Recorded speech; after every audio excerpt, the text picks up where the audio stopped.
reminded and they need to remember and be taught to remember that their freedom was not free and they should never take it for granted. It is a privilege to be here this morning and to be asked to say a few words in honor of the men and women of our armed forces. When I was asked to speak, it was a casual invitation as I was leaving the Contico one morning after breakfast. And being clergy, I thought it was an invitation to say a prayer at the Legion service on my time. It was only recently that I found out that I was to be the main speaker. It is my experience that the speaker is usually someone who has served in the armed forces, or during election years, a politician. I am neither. I am a United Methodist pastor. As I began to prepare, as I always do, I began to prepare by praying. Lord, give me words and purpose.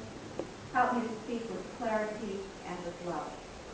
I was given the suggestion to speak about the family. I can do that, I thought. I can speak about what the families must endure as they go from day to day, waiting for their loved one to return safely, or what they must endure when their loved one returns to live nuclear. My father was in the Navy during World War II, and my mother was a welder on tanks in Detroit right out of high school. And then she traveled to California to weld on ships. My mother and father were married on D-Day. Two of my brothers served in the armed forces. The oldest one graduated from the Naval Academy and went on to serve 20 years as a naval officer. The next oldest served in the Army. His overseas duty was in Korea on the demilitarized zone. I married my husband Joe while he was still in the Air Force. He had just returned from a year in Thailand during the Vietnam War. And we have a son-in-law in the Navy who is being deployed for 6 months, beginning the end of this coming July. And he leaves behind our daughter and 2 small children. I began to see as I thought about my family that in every generation there has been and will continue to be men and women going off to war and families left behind. I remember how my mother was when my brother Jim was serving in the Navy on the Mekong Delta in Vietnam. I remember her prayers for the safe return of her firstborn son, Jimmy, she called him. I also remember being in school during the Vietnam years and the heartbreaking news of sons who did not return safely, but returned to rest beneath the earth of their hometown. It was my generation and my family's time to be afraid of what the next day would bring. Memorial Day brings a reminder of what families experience when their loved ones go off to war. In fact, the first Memorial Day, known originally as Decoration Day, was begun by families who lost loved ones in the Civil War. Decoration Day was a response to the unprecedented carnage of the Civil War in which some 620,000 soldiers on both sides died. The loss of life and its effects on communities throughout the North and the South led to spontaneous commemoration of the dead. In 1864, women from Boalsburg, Pennsylvania, put flowers on the graves of their dead from the just-fought Battle of Gettysburg. The next year, a group of women decorated the graves of soldiers buried in Vicksburg, Mississippi Cemetery. In April 1866, women from Columbus, Missouri, laid flowers on the graves of both Union and Confederate soldiers. It was recognized as an act of healing regional wounds. In that same month, in Carbondale, Illinois, 219 Civil War veterans marched through town in memory of the fallen to Woodlawn Cemetery, where Union hero Major General John A. Logan delivered the principal address and declared May 30th as a day of remembrance from then on. He declared that this day be designated for the purpose of strewing flowers and otherwise decorating the graves of comrades who died in defense of their country. Congress officially changed the name in 1967 to Memorial Day, and it became an official federal holiday in 1971, when Congress designated the last Monday in May as the official day. This year, 2011, we find ourselves on the original date of May 30th. In observance of Memorial Day, there have been the usual movies on television reminding us what our armed forces suffer in war. There have also been specials honoring the men and women who now serve or have served. There was a great one last evening on the Public Broadcasting Network, which took place in Washington, D.C. I don't know if any of you had a chance to see it.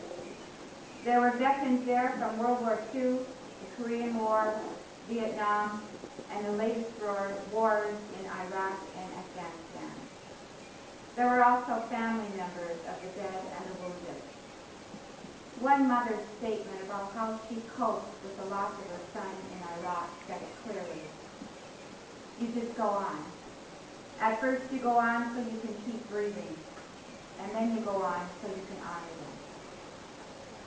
Sacrifice is the theme of Memorial Day.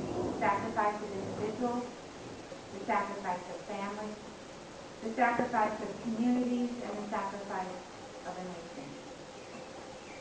Memorial Day is a time when America's war dead remind us of the price of freedom. John Quincy Adams once said, "You will never know how much it has cost my generation to preserve your freedom. I hope you can make good use of it." There was a story about the latest Medal of Honor winner, Staff Sergeant Sal Vinta, on 60 Minutes last night. Maybe some of you saw that program.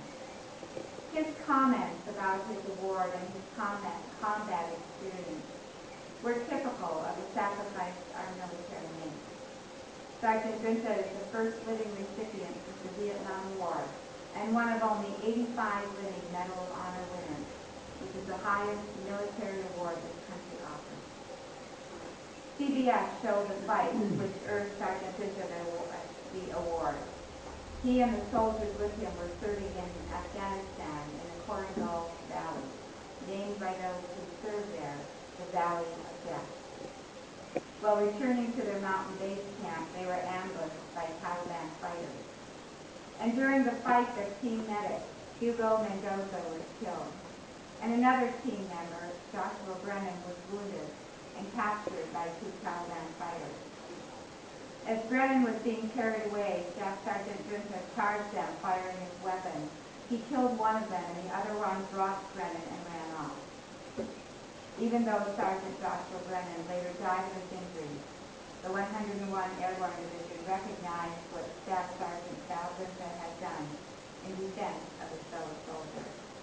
He was decorated by the President of the United States on November 16, 2010. On his 60-minute interview, he said this: "This Medal of Honor is a lot harder to wear than it was to earn.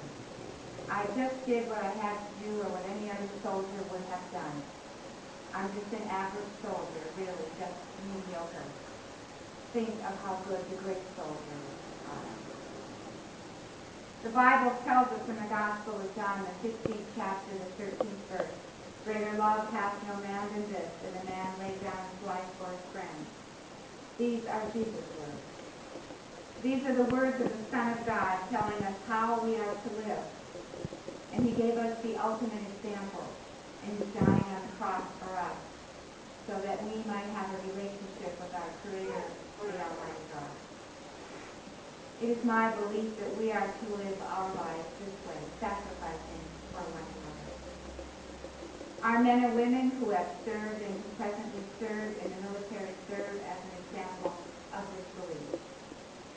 And today, as we pause to remember and to commemorate those who have given their lives so that you and I and many around the world might live in freedom, let us not only give thanks for those who have died and those who now serve, let us give thanks to their families as well.